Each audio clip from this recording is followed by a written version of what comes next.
I didn't really have any intimate relationships with males that I could talk to on a level like that. I had loads of bros, like, you know, we'll play video games, we'll do whatever needs to be done, but we didn't talk about the deep stuff until after I had my kind of suicidal experience, became a Christian and started being exposed to these things. Then I started to bring those conversations to the table with my guys. But before that, if any of us was going through stuff, and I mean, like, it could be like a bro's having got domestics in his home or whatever, none of us are gonna know. We're gonna just be, because he's using Xbox as an escape, same way as I am. He's trying to leave his home by getting in the game. I'm trying to leave my life and forget that my dad's not there by getting in the game. So we're not gonna talk about that. That's not here right now. We're talking about how we gonna play this Call of Duty game and how are we gonna win. Like that's what we were talking about. That was our escape.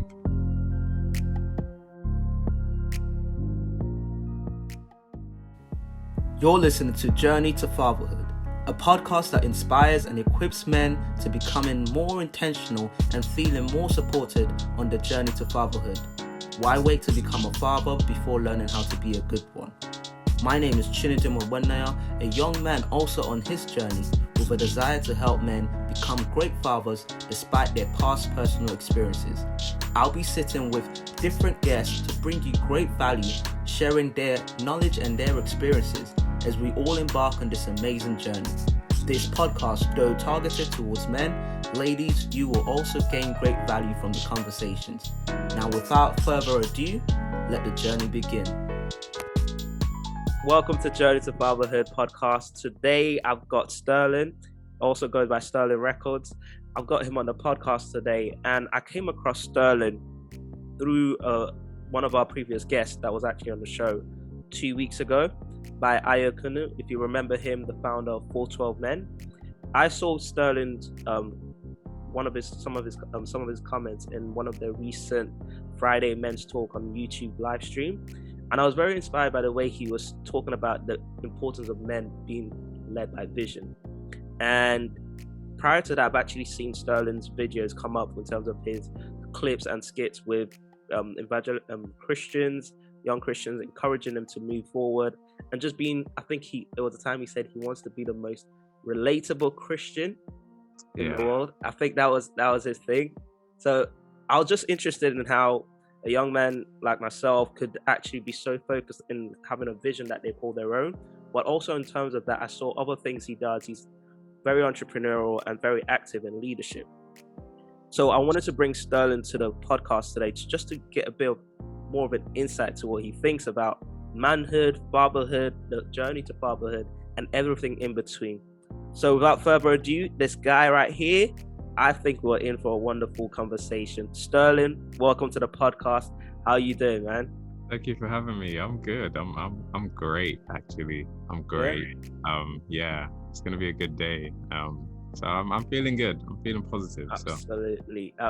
Before we actually started recording, well, I was just saying how amazing his name is. Guys, his name's actually Sterling. And it's I think it's such a cool name. But if he's okay with it, he can tell us a bit more about the origination of the name. And if that's something you want to start off with, just for people to get a bit of an idea. It's very closely linked to manhood, fatherhood. So I didn't know if you had a certain question that might lead me into it. So I didn't want to give it. So I didn't want to give it just yet.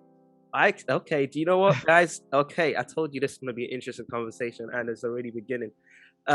First of all, I just wanted to kind of get to know who Sterling is, because I understand that a lot of people see your content. By the way, you follow him on Instagram at Sterling Records.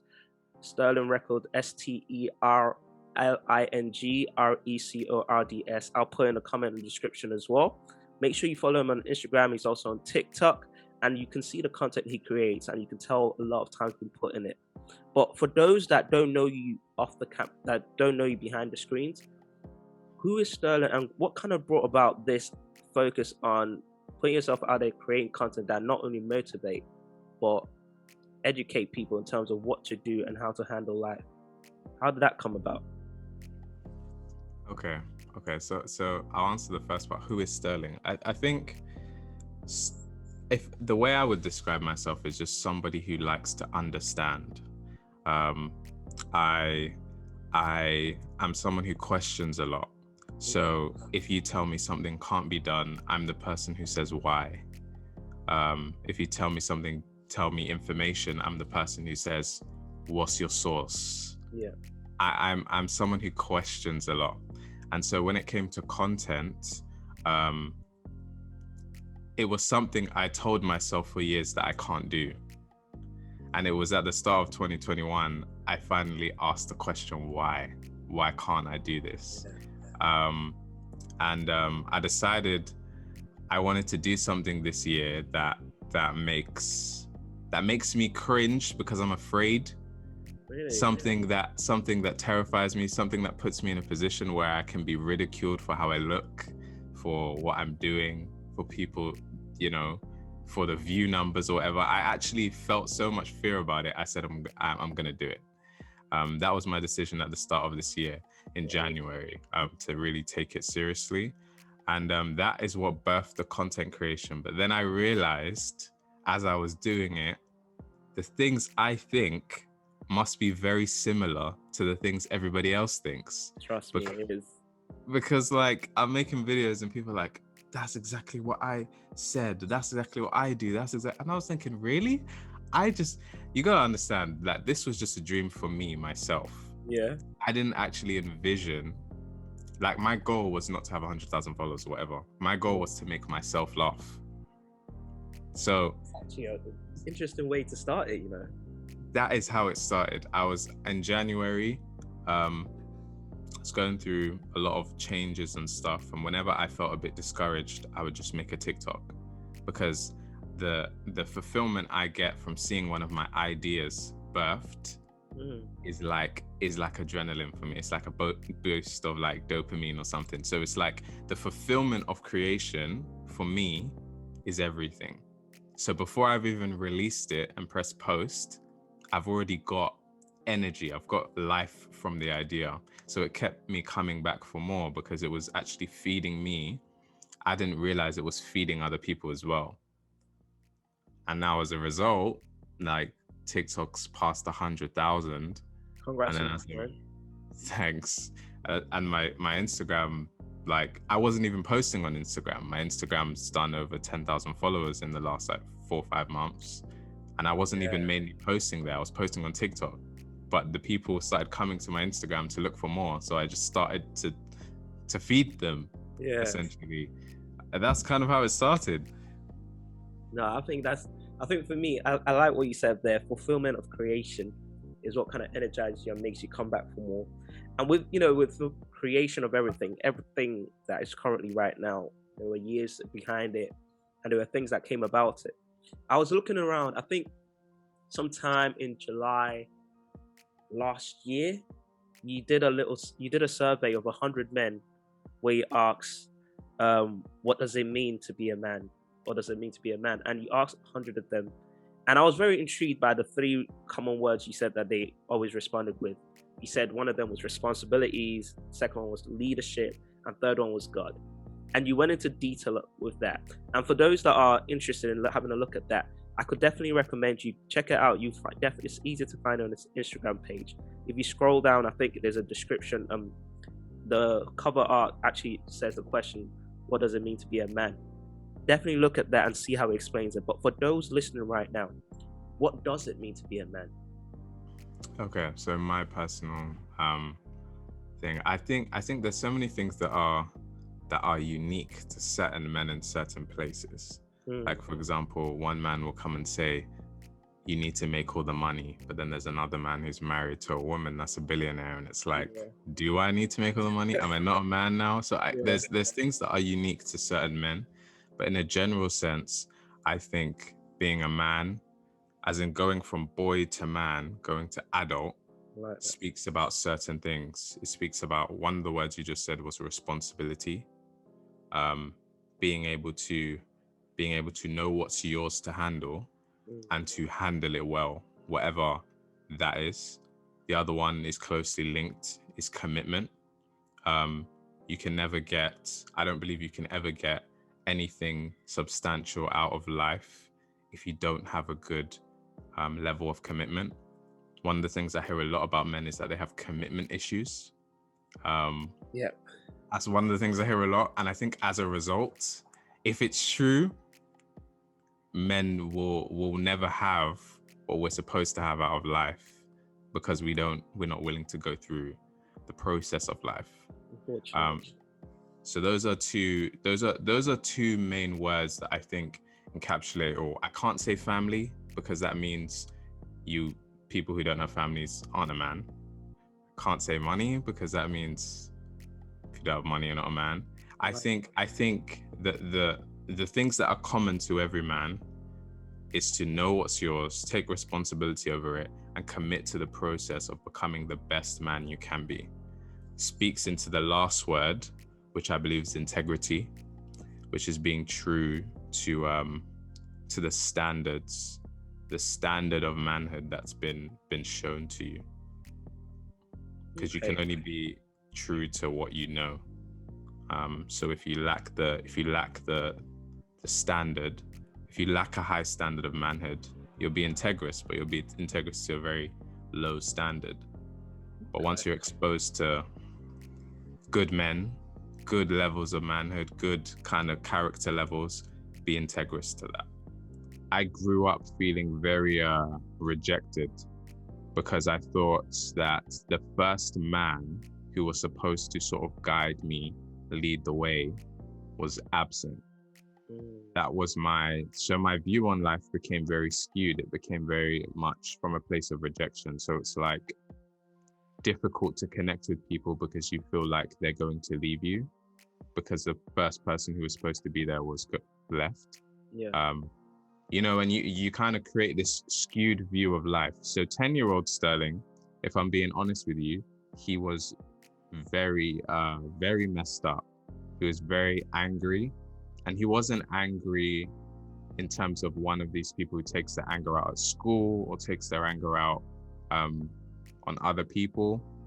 He was very angry towards not having a dad. And as a result of that, he was very disobedient at home because the only person he could link to that is mum. So there's no point going to school and being mad at the teachers. This is my literal logic. I was a perfect child in school, perfect child. Like I got like 3 detentions in my life, like perfect child. Just very quiet because I wasn't really engaged. But at home, if my mum said anything to me, I'll do the complete opposite. Just because I was just so upset about the fact that dad wasn't there. So now at the age of 16, so bear in mind, every single year I'd been wanting to know where he was. Age of 15, 16, to the point where I actually started to get very depressed about it. I would actually go to sleep. I didn't know if there was a God. I didn't even believe in God, but I would go to sleep looking at the ceiling of I had a bunk bed at the time. On the top bunk, I would look up, I'd look at the ceiling and I'd say, if there's anybody up there, I need to meet this man. I don't know if he's alive or dead, but I need to know something because it was literally destroying me inside. Because every time somebody called my name, Sterling, I remembered the fact that there's a dad that's not there. So it was like a constant reminder I could never get away from. So I was begging this thing. And then I went to a shopping center and I bumped into a guy who told me there's a man in his church with the same name as me. Okay. And so I was like, oh, that's kind of impossible because nobody has my name. The right name, yeah. Yeah, so it's not like John Smith or something. Like it's like it was impossible. Like the odds are extremely small. So then I go to his church and it's my dad. Like my mum's, been there, verified. Like it's my dad. Oh, she went with you to the church? Not the first time, but like second or third time. She verified like it's my dad. So and you were 16 at this time? Yeah. So the first 16 years of my life, I had no dad. And then the last, I'm 20, I just turned 26 now. The last 10 years of my life, I've had a dad. So I've kind of had the contrast of both. And I think Now, to answer your question as to how did I become the kind of person I am today, Yeah. I think it needed both, which is weird to say. There were certain things that, how do I describe it? Just because you're gonna have someone in your life as a father does not mean they're going to be able to give you everything you need. And the place my dad was at when I was born, he wouldn't have been able to give me what he could have given me when I met him at 16. Explain that a bit.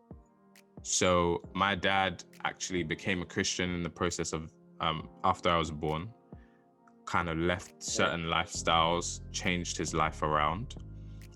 So when I met him at 16, my first encounter with him was this Christian, high standard, good man versus the man that I could have been experiencing when I was young. Do you know what I mean? So I was longing for a dad. I was longing for a standard, and it took 16 years to find it, but the standard I found was a good standard.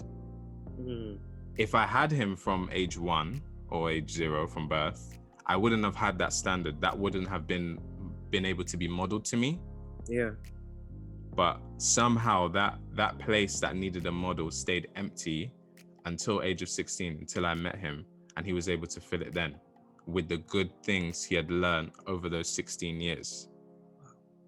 So it made me a better man by it happening that way, rather than by him being there from when I was born. Does that make sense? Yeah, I understand. He was the right person at the right time for you to meet him at the right time. Yeah. Wow. Yeah, that's powerful, man. There's no way you can't say that's not God. Yeah, that's when I started believing in God. That's where it kind of started. Yeah. I don't know what to say to that. That's a very interesting story, because what it just shows is that in that moment God was just preparing him whilst he was preparing you to be able to meet him in the right mindset as well, to receive him. And my question is, when you first saw him, what was the interaction like? Was there hate? What was the feelings and emotions when it was confirmed? There was a lot of hate. There was definitely a lot of hate. So like he would say "love you" to me on the phone, and I would just not reply, and that was probably for a few years. Like it was a lot of hate. There was a lot of, like, you've only heard a story from one perspective for 16 years of your life. So you don't know it. You don't really know anything. You just know someone else's experience. You don't know a holistic view of anything. So then there was a lot of questions that I need to ask, like, where were you? Like, well, what were you? Like, I didn't get any answers to these from my mom. So it's like, where were you? What happened? Why weren't you there? Like, all these kind of things. But as well as that, I was learning about the Christian faith and about God at the same time. So my forgiveness kind of journey was tied into my faith as much as it was tied into knowing my dad.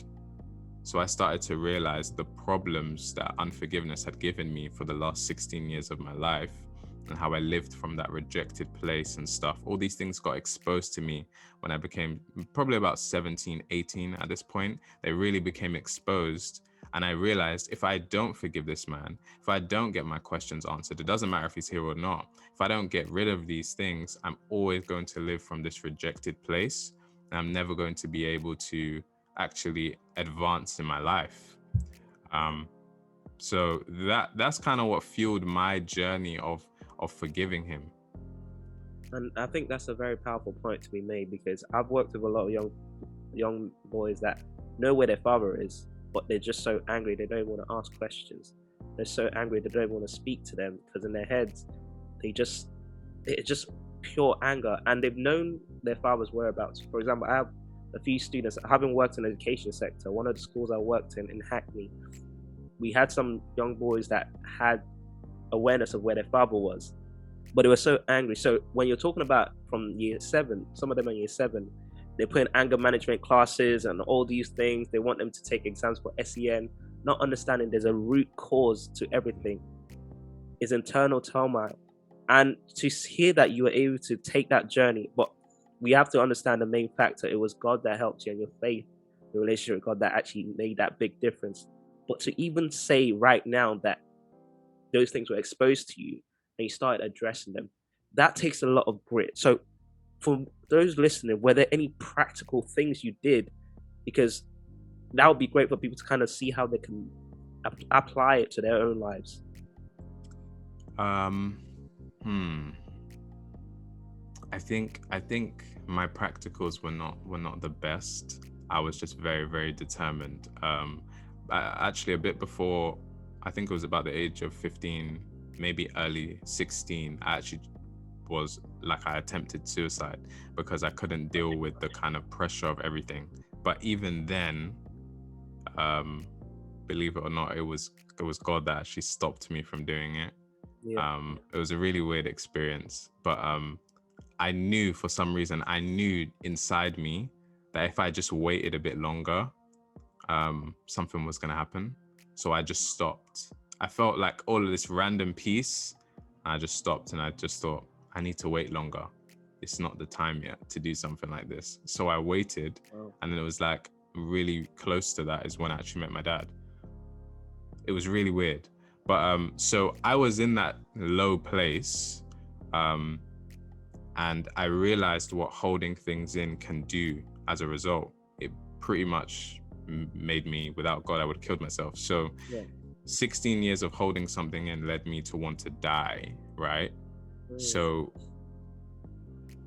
the only conclusion I could come from that was, if I get it out, I can live. But the issue with, when you say practicals, I had to go through something bad to recognize that. I don't know how to, listeners, you have to take my word for it. I know what you mean. You don't want to end up in a place like that. And many of us have experienced that kind of pain to some degree when something goes wrong and it bothers you and your mind even starts to paint different pictures. Your mind starts to paint different pictures of what life could be, what life couldn't be. Even when I get in an argument with somebody, sometimes my mind paints pictures of the argument escalating and continuing, and you ever experienced that? Now put that, now take something as serious as your dad not being present every day, and think about how that influences your imagination every single day, and as a result your emotions and your well-being and everything like that. I think the best thing I did was be honest with myself about how I was feeling. And then the second thing would be to be honest with others. And even if it's one person that you can find that you can really be honest with, you need to get it out of you. Because if you leave it in, just the raw emotion inside you, it will find a way to get itself out, and it will come out negative most of the time unless you create a positive outlet for it. That's something very powerful, because of course no one ever wants someone to hit the button before they start rising, because sometimes some people don't make it back up. And that's why it's best to avoid that. And what you said there is interesting, because earlier you said for the last 16 years, you realized you saw the effects of what holding things in did for you in those 16 years. And what a lot of the guest speakers that we've had on the podcast, one thing that keeps coming up is getting things out, speaking to people. So for you, did you have anyone whilst you were recovering from that healing time? Did you have any male role models in your life that you could speak to or open up to? I think mainly around that time it was more women, Okay. And then as I got older, I started to get into communities of men.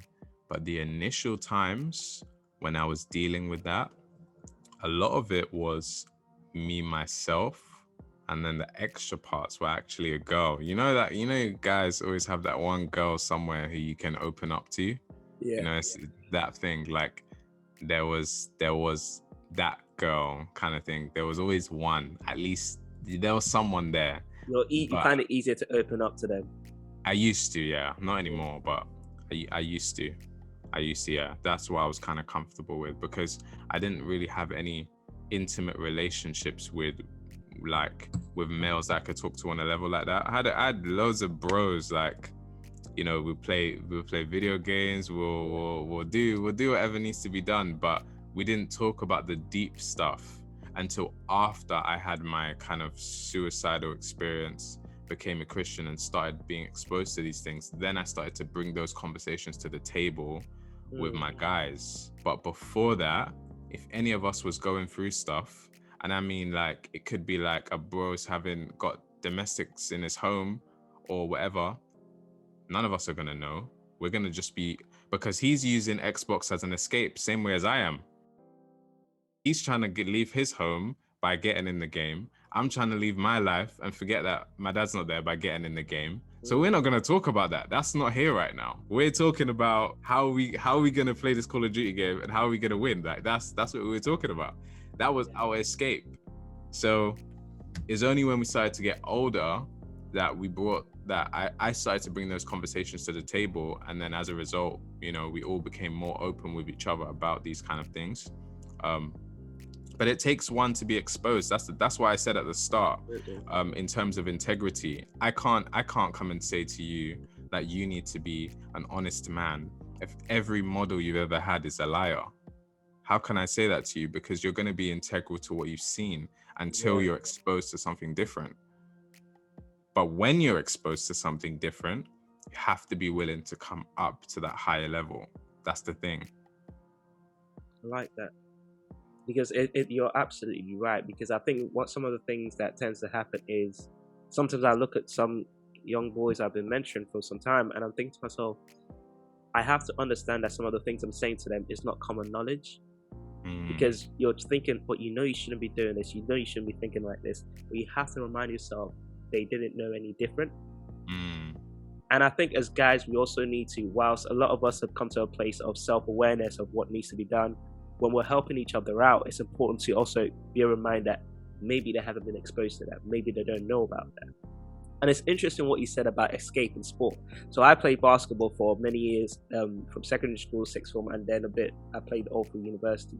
And what tends to happen is when we're playing with sport, there's this sort of brotherly tightness. I think in a lot of team sports, there's this brotherly tightness. But you think that brotherly tightness, people will talk about how they're really feeling. Yeah. Which kind of messed me up a few years when I started realizing, because some of them, you were like, they're your ride or dies, you guys train together, we wake up 5 a.m. together, go for runs, and all of those things, but you don't actually deal with the real things. And so how did that actually come up? How, when you started having those type of conversations with your friends, how did that pan out, and how were you able to get them to open up?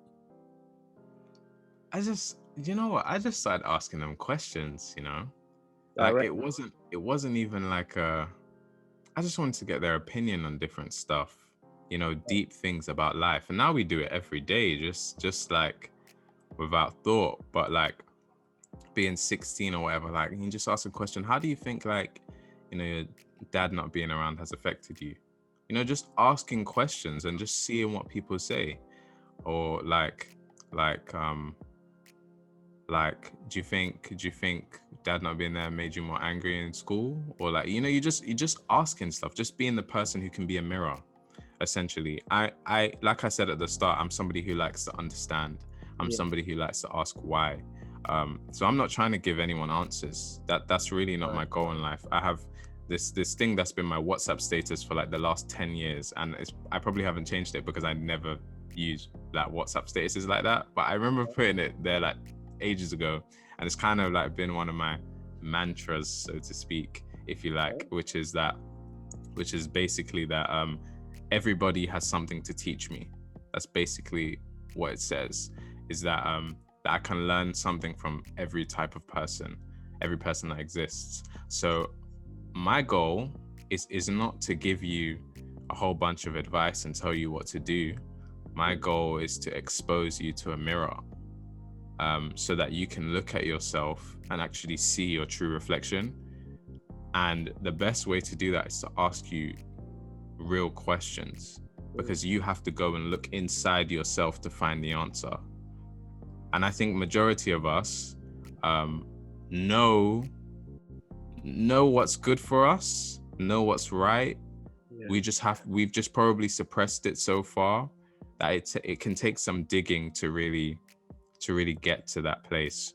So I just asked them real questions, and then I would share my answers, my personal answers, and hope that they were able to share theirs as well. So yeah, I think that's, you made a very great point, because I think, like yourself, a lot of people, when they become aware of the things that they're really going through, is having those conversations, because they could know that they're going through those things, but because in their mind the guys have never talked about things like this, they don't talk about things like that, so they never bring it up, so they continue to suffer.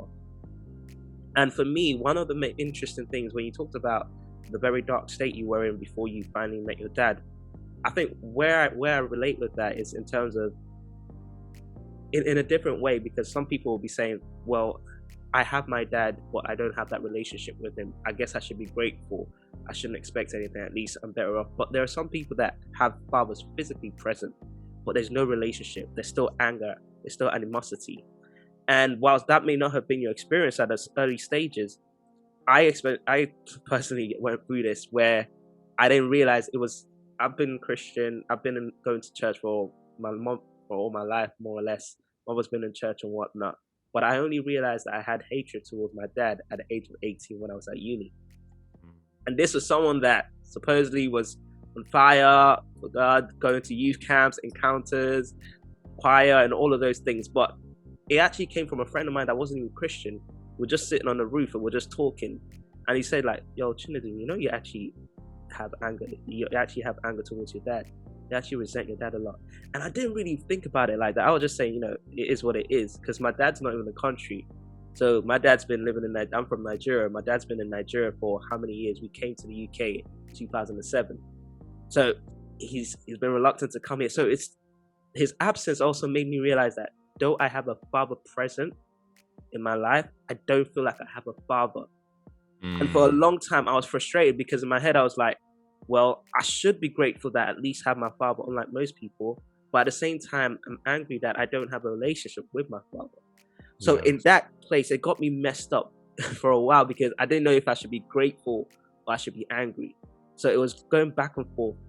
And it took me literally, when you were talking about how you mentioned how it took you a while to even respond to your dad saying, I love you. For me, I was craving that. My dad, for 18 years, my dad never said that. Ever. And it was the craziest thing because I thought so hard about it. And what it changed for me was when I actually went to Nigeria, and we went to Nigeria to visit my dad after 8 years in the UK. And we talked. I tried to have a deep conversation with him. But I found out that it was actually what you mentioned, what he was exposed to. His father never said things like that. He never really had a relationship with his father. He came from a polygamous family. So there was that disconnect. And whilst I wanted to be understanding, okay, I understand you went through, but I still crave that. And the weirdest thing, my siblings still laugh at me. They call me wet for doing it. But I remember coming when we came back to the UK, I wrote a long letter to him, left it on his table.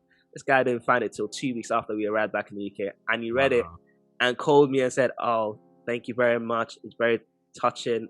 He showed it to his friends. And at the end of the call, I said, I love you, Dad.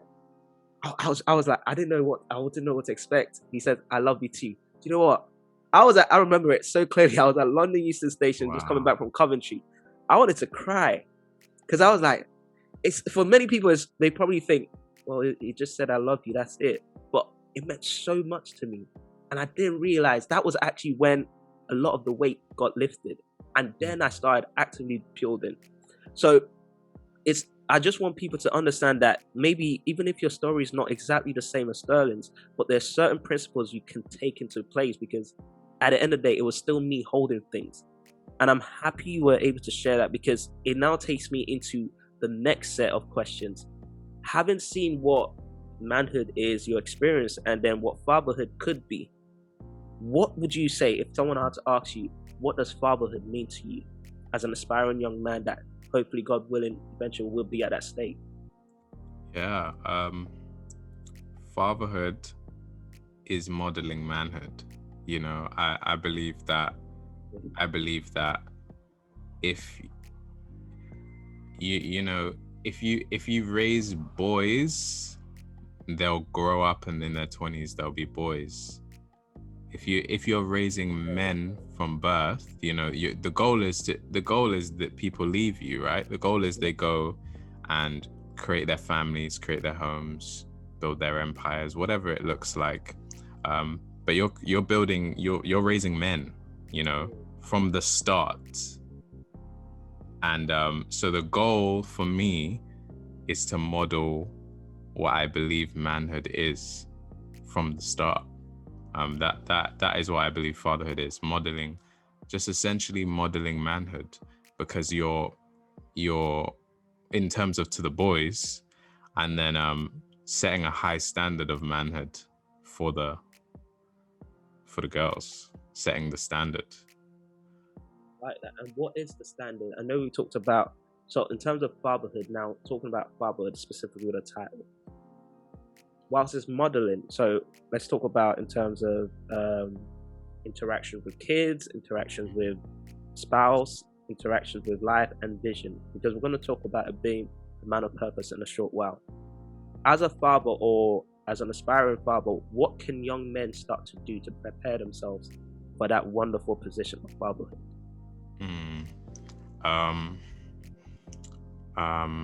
It's interesting because for me, like the better you are, the better father you're gonna become.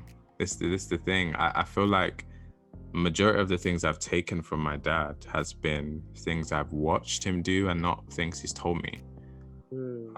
So if he had a checklist of things, make sure you say this to Sterling every day, make sure you do this every day, he would have not been successful as a man anyway, or a father, because I would have been taking his behavior rather than his words. So I think, and I see children do it, you know, I see children do it. I'll be like, I've been with different children, and I'll be sitting down singing a song. I'm not talking to them. I'm sitting down singing a song. I leave the room, come back. Now you're there singing the song. I wasn't talking to them. I wasn't singing it to them. Yeah. But now they've taken the song and they're running around the house as if it's their own song. Yeah. I was just doing my thing. And I feel like that's how it is. You know, children, continue your song, you know. They're the next song on your album. So it's like, I like that. I like that. They continue your song, the next song on your album. So for me, it's like, as much as I want to do stuff like say I love you to your kids, or, you know, as much as I want to say stuff like that, I think the best thing a young man can do is deal with any issues he has towards his father. And then from that place, decide, what do I want fatherhood to look like? What did I miss that I felt like I needed? What did I get that I felt like was valuable? And what would I add? And from those three, you know, I don't believe like in the idea of it being perfect every day, because that doesn't make sense to me, because we're not perfect individuals. We're progressing every day. Right. So I would ask those three questions and kind of use that as your benchmark for how you want to live your life, and then reflect that to your children. Appreciate that. Thank you very much for that. And I think one of the many questions, I've been reading a few books. A friend of mine, Ira Jackson Jr., he recently wrote a book. You know Ira, yeah.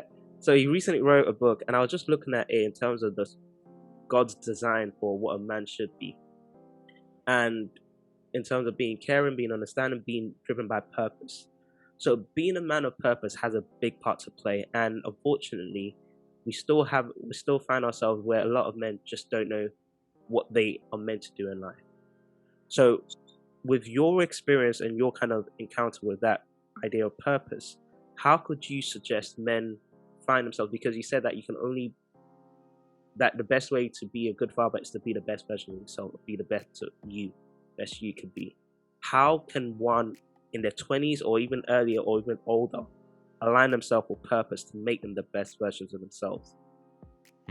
See, I have an interesting relationship with that word purpose. Okay. Because when I was younger, I spent a lot of time searching for this.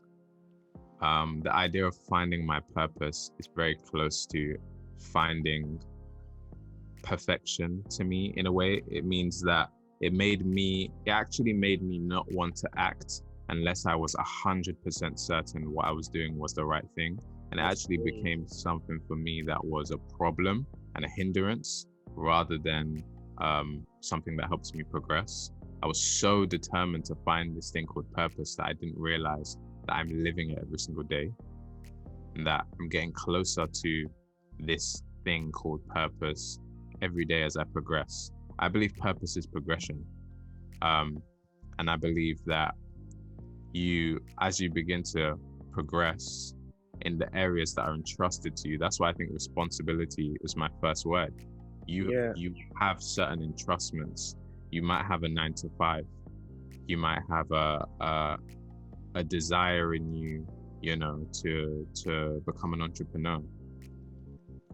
I don't know what, you might have a desire to be a vet. You may have this love for animals and just want to help them. I don't know what yours is, but whatever that you carry, you have a responsibility to search it out. You have a responsibility to explore it. And as you're progressing in those things, you're in purpose.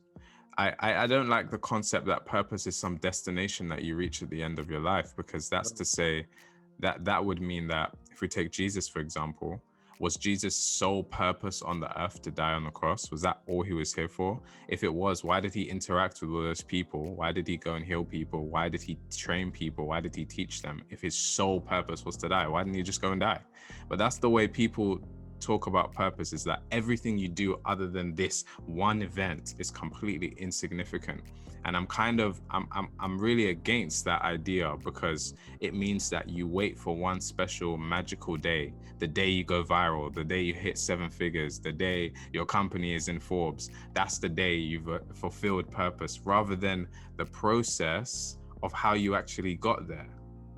See, God is much more concerned about, this is the reason why people say in the music industry they sell their souls, because they come out of nowhere, get all this money, get all this attention. It's like they were never there, right? God is more concerned about you and your well-being, your character, your heart, your integrity, your standards, than he is about the material side of things. So if your goal is to become somebody who has a Fortune 500 company, I always think about it this way. If I asked the devil for a Fortune 500 company, he would give me it in exchange for something. If I asked God for a Fortune 500 company, he would give me the character and the disciplines I need to build a Fortune 500 company. So on one side, you become the CEO, but you have no character. You have nothing to hold you there. And your life becomes worse because you have extreme stress, sorrow, and you don't know how to manage those types of emotions. You didn't build the leadership skills to be able to work with all those people. You can't have good conversations, Other side, God's side, you've built character through years of process. Now you have this company and you have everything to sustain it, and you have everything to represent him well while you're there. I think personally, this idea of purpose is messing with more people at this point than it is helping. And I actually want people to see more of purpose in the everyday. So when you talk about how does a man, begin to know himself more, begin to know more about him and how he can become a better man, you have a glimpse today. You don't need everything today. Like, why do you want to know what you're doing now when you're 60? Why don't you just do what you're supposed to do now? I'm really against that concept right now, because I don't think it's helpful. Yeah, I see what you're saying. Yeah. So I think my point is, is, what do you know about yourself now that you haven't fully explored? And it may be something so small as, like, I like to cook. Okay, that doesn't mean I'm telling you to be a chef. That doesn't mean that's your purpose in life. Yeah. But just do some cooking and see where it takes you. You might enjoy it. It might relieve your stress. It might become a coping mechanism so that you don't have to turn to drugs or alcohol. But if you don't explore these things, you'll never know what makes you you. You have to take what you have and explore it. And that is what I mean when I say taking responsibility over what's yours. So I knew from young I wanted to create content, and I never knew why. It was actually something I would think about every single year since I was like maybe 5. I knew I wanted to do it. I'm 26 now, and I started mid 25. And I would think about that every single year because I never took responsibility of the idea and thought, why do I want to do this? Why is this something I've been thinking about my entire life? You know, I never took hold of it. And now I have. Like, look how many things like happened just because I took responsibility over something that's been living in me since I was small.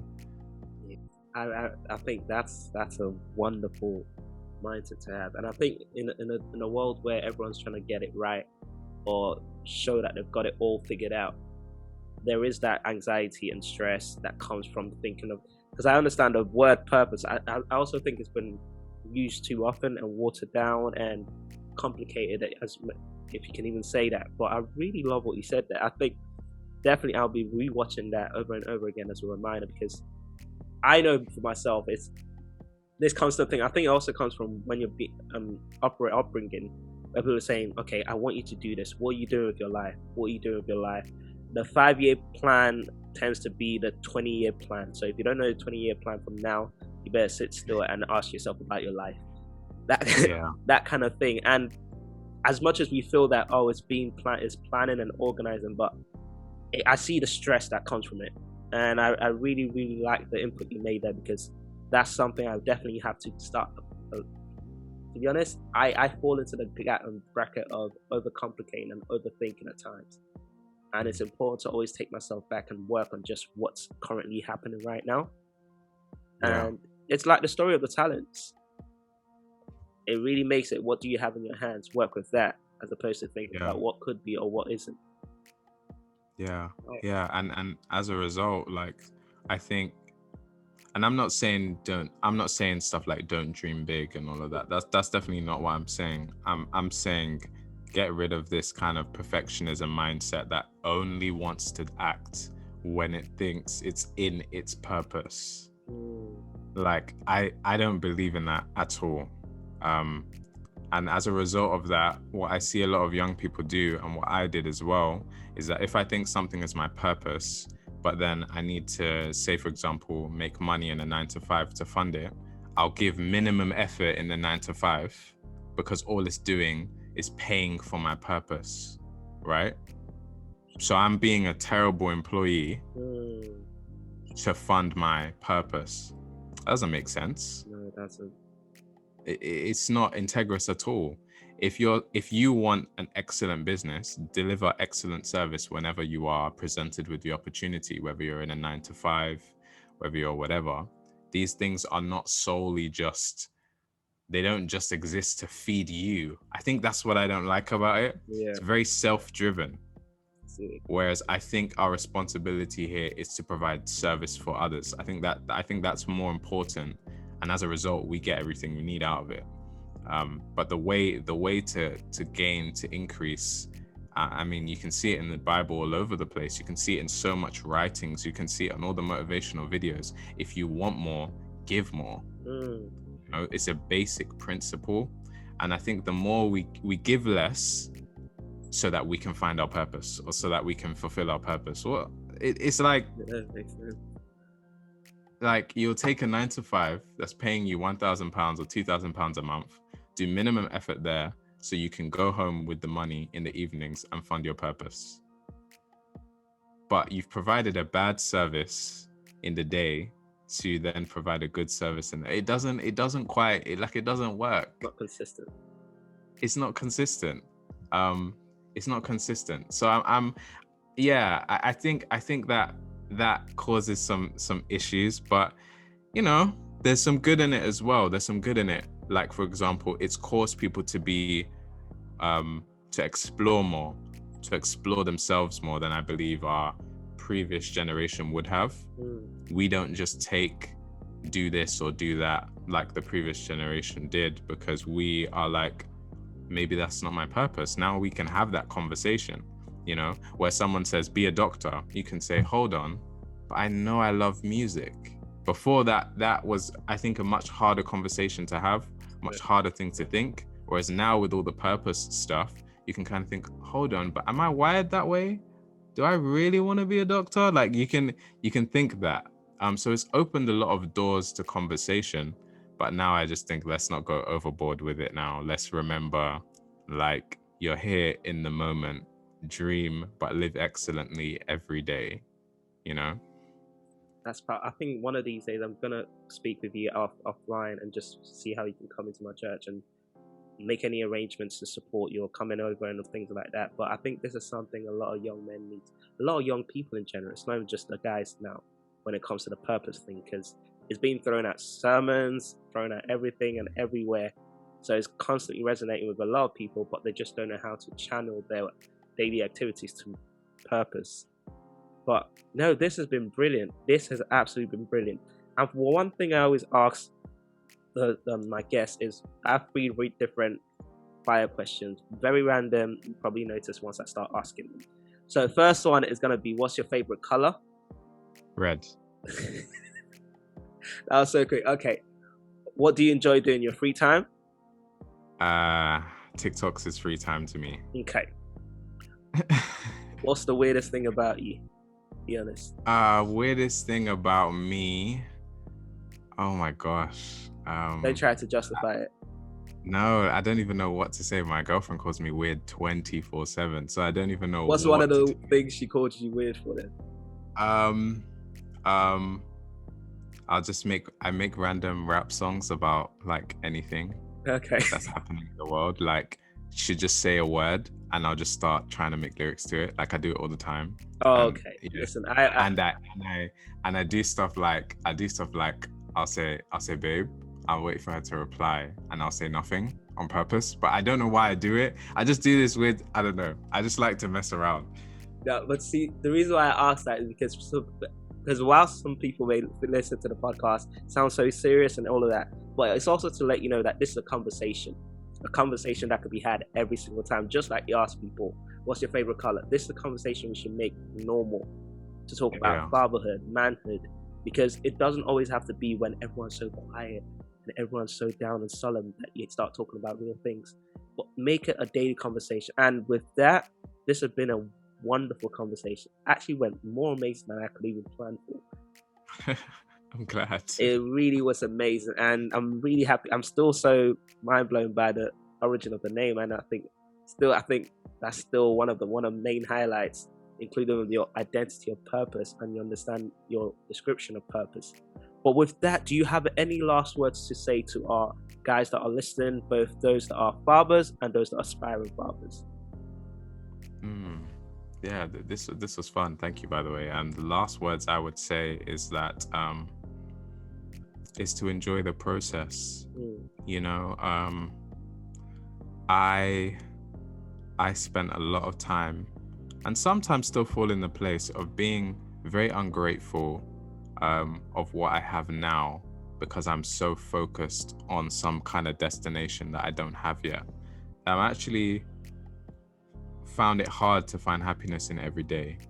So what I would, if I was a man and I was listening to this, I would say, I get it. You want to be rich. I get it. You want to be successful. I get it. You may be making a lot of mistakes in your relationship right now and your girl's calling you up on it. Or I get it. You weren't there for your daughter's 5th birthday, or you didn't buy the right thing, or you didn't do the right thing. I get it. And you want to be better. But learn how to enjoy the present moment. Learn how to actually enjoy where you are right now. Because if you're always focused on where you're trying to get to, when you get there, you will find something else to focus on and you'll never be happy. But this moment right now is all we have. And I'm not talking like from a YOLO perspective, like you only live once, like, and be crazy. That's not what I'm saying. I'm saying look around you and recognize that you have things to be grateful for. If you do something today or not, if you make progression today or you slightly go backwards, you have things to be grateful for right around you, and live life from that place. Because if you live from that place, I promise you, the way it changes your perspective, you'll get to where you want to get to so much faster. That's what I would say. That's a wonderful one, and trust me, I get it. I absolutely received that with all arms open, and thank you so much. I really appreciate you making the time. I think we only planned this a few days ago, and so literally on Saturday we started talking, and this Saturday we just doing a recording for next week. And thank you so much. It's been amazing. And guys, once again, make sure you follow him on Instagram at Sterling Records, on TikTok at Sterling Records. And listen, send him a message if you want to have a conversation, because I believe that he's just very relatable. I think you're a very cool guy in terms of when it comes to that. And he will respond to your messages. And yeah, let's just keep on moving along the things that you've heard. If you need to rewatch this, watch it again, listen to it again, take notes, because whilst it may be something that just goes in the background, it's also something to put so that it's actually there on the ground when you're building things. But yeah, thank you so much, Sterling, for coming on the podcast. It's been amazing. This is the first time we've actually talked like this. So what a wonderful first conversation, man. Yeah, I've enjoyed this. We should have more conversations like this. Absolutely. And I think next time they're doing any more 412 men things, I'll definitely be there. Make every effort to be there. And yeah, guys, also, I think I made reference to it at the beginning. I'll also, if you want to find out the video I was talking about where I first heard Sterling speak on manhood and men achieving going on their goals, let me know. I can send you that link. And also, if you want to check it out, it's 412 Men, one of our previous guests, Ayakuna, at FOUR12MEN, if I'm correct. Check that out, and you can also find the video that Sterling was speaking with. But honestly, it's been a wonderful conversation, one that I'll always remember, and I'm looking forward to hearing the feedback from it. Yeah, it's exciting. Wow. I think next time maybe we'll do a video on how you tell people how you keep your teeth so white. So that will be another one, because the straight teeth and the white teeth, that's a journey in itself. I'm sure it's just the lighting. No, but thank you so much. Thank you so much for your time, buddy. Really appreciate it. No problem. Thanks for having me.